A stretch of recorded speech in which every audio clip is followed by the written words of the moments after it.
Hello mga kagutom. Ngayon nga ay kakain muna tayo mga kagutom.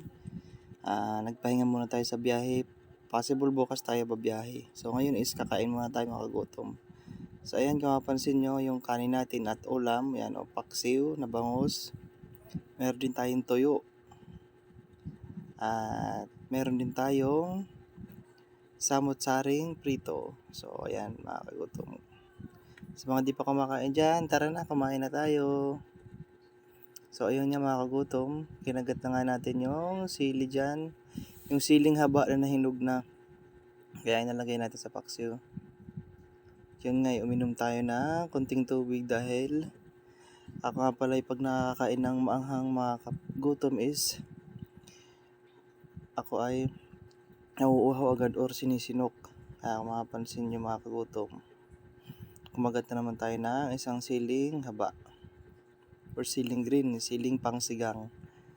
Sa mga kagutom, yung istang paksiw. Ang istang po yan ay bangus po yan. Mga ulam natin is galing po yan sa sponsor natin. Sa kapatid ko po at sa bayaw ko kay Rona at sa kay Rinald Dakayo. So salamat sa ulam na binigay nyo. Ayun na nga't nasinok tayo. Siyempre inom tayo ng tubig.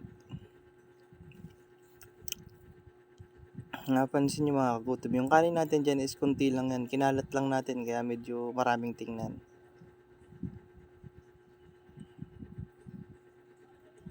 Ayun yan mga kagutom. Yun, kumagat tayo ng tuyo. Yung tuyo na yan mga kagutom, ang sarap niyan kasi hindi siya gaanong maalat. Kung tawagin sa amin yan sa Samar is sap-sap na tuyo. Ang sarap niya mga kagutom, lalo na kung yung pagkakaprito niya is medyo crunchy. Ayan mga kagutom, yung bangus.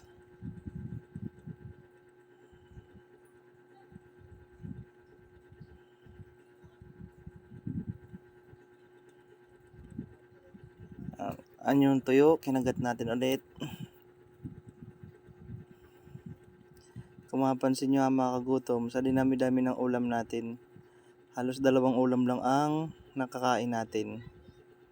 Yung tuyo tsaka paksiw. Minsan mga kagutom, pag maraming ulam, minsan hindi mo na alam kung ano yung unahin mong ulamin.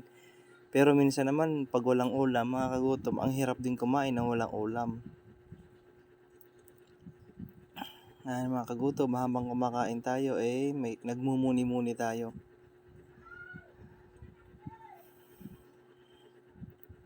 So ayan mga kagutom.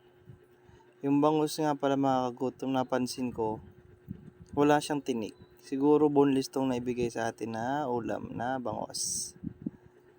Sarap niya. Tsaka yun, yung tuyo na sap-sap. So ayun na mga kagutom, kunti na lang yung kanin natin. At kumuha tayo ng isang prito na isinawsaw natin sa toyong may sili. So ayun na mga kagutom.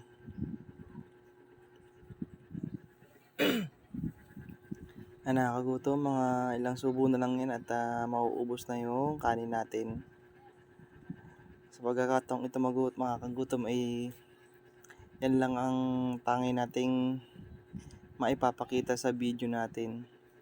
Hayaan nyo sa susunod at magko-content tayo na mas magandang pagkain mga kagutom. Medyo busy lang din kasi ngayon talaga kaya hindi ako makapag-isip ng ibang makakain na pang content natin.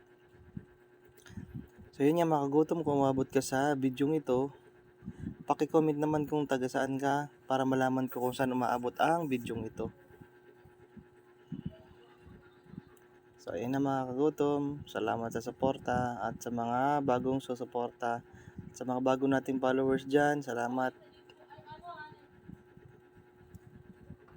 Ayan na mga kagutom, kunti na lang kanin natin, ilang subo na lang yan. At ang dami pa nating kanin.